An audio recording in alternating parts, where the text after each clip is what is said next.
Bună ziua, dragii mei! Bine ați revenit pe acest canal. Subiectul de astăzi este: cine este Maria? De ce ne închinăm ei? Este Maria Dumnezeu?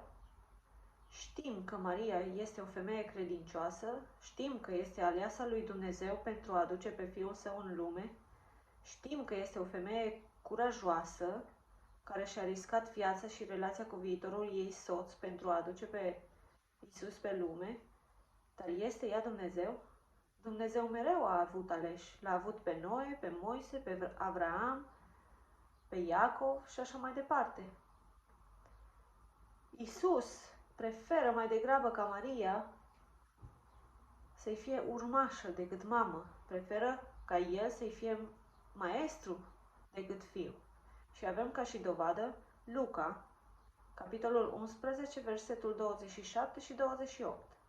Pe când spunea Iisus aceste vorbe, o femeie din norod și-a ridicat glasul și a zis: Ferice de pântecele care te-a purtat și de sânii pe care i-ai subt. Și el i-a răspuns: Ferice mai degrabă de cei ce ascultă cuvântul lui Dumnezeu și îl păzesc.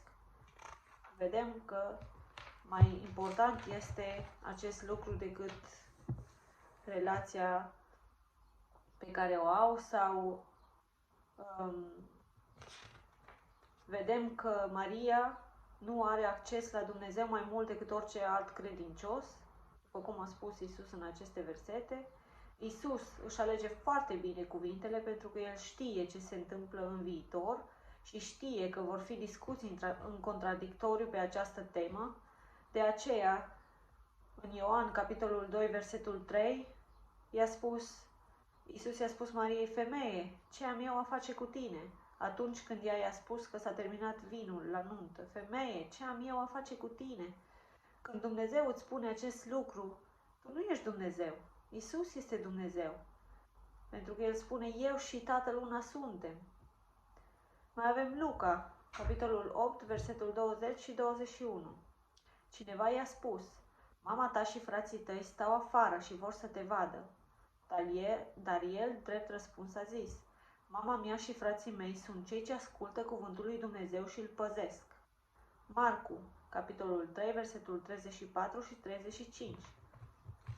Iată, a zis el, mama mea și frații mei, căci oricine face voia lui Dumnezeu, acela mi este frate, soră și mamă. 1 Timotei 2 cu 5.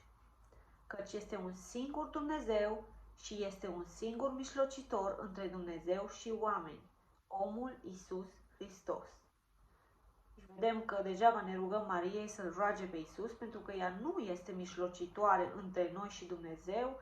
Acest verset ne spune foarte clar că doar Iisus este acela, nu este Filoftea, Parascheva, Guadalupe, Fatima sau ce știu eu ce mai inventează oamenii în ziua de azi, este doar Iisus.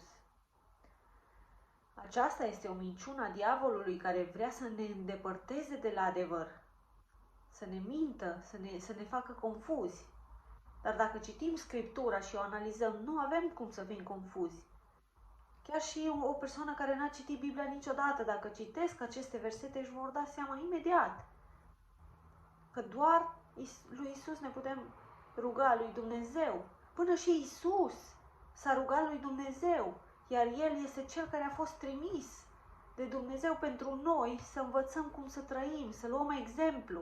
Dacă Iisus se roagă lui Dumnezeu, noi de ce ne rugăm Mariei, care este doar o aleasă? Și eu pot să fiu o aleasă și tu poți să fii ales? Atât. Dumnezeu ne folosește, ne alege, iar noi vom avea răsplata în rai, bineînțeles. Iisus spune clar în Ioan, capitolul 14, versetul 6. Eu sunt calea, adevărul și viața. Nimeni nu vine la Tatăl decât prin mine. Prima poruncă, Exodul 20, versetul 3 și 5. Să nu ai alți Dumnezeu afară de mine, să nu te închini înaintea lor și să nu le slujești, căci eu, Domnul Dumnezeul tău, sunt un Dumnezeu gelos. Sper că ați înțeles, Maria nu este Dumnezeu. Dacă îi să ne rugăm doar lui Dumnezeu. Rugați-L să-L trimită pe Duhul în voi, rugați-L să vă dea o șansă la viață așa cum mi-a dat și mie, când mi-am pierdut speranța și când mi-am pierdut credința aproape în totalitate, atunci Dumnezeu a ales să-mi deschidă inima către El și să văd adevărul, pentru că, după cum am mai spus, inima mi-a fost împietrită, ochii mi-au fost orbi și nu am putut să văd adevărul până când Dumnezeu a ales ca eu să văd ceea ce trebuie văzut. Că degeaba spunem unei persoane, de atâtea ori mi s-a spus despre Dumnezeu și despre Biblie și nu am vrut să ascult.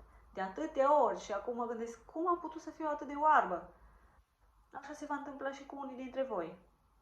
Mai devreme sau mai târziu veți vedea cu toții adevărul. Dar pentru persoane ca și mine este timp. Pentru persoane care poate mor mâine nu mai este timp.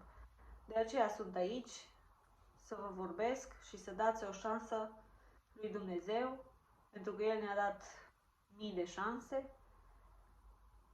Doar puneți-vă pe genunchi, luați Scriptura, vedeți și voi adevărul, deschideți-vă către adevăr, rugați-vă să puteți vedea adevărul, rugați-L pe Dumnezeu, El este milostiv, El ne iartă, El ne iubește. Și ne vedem data viitoare cu o nouă temă. La revedere!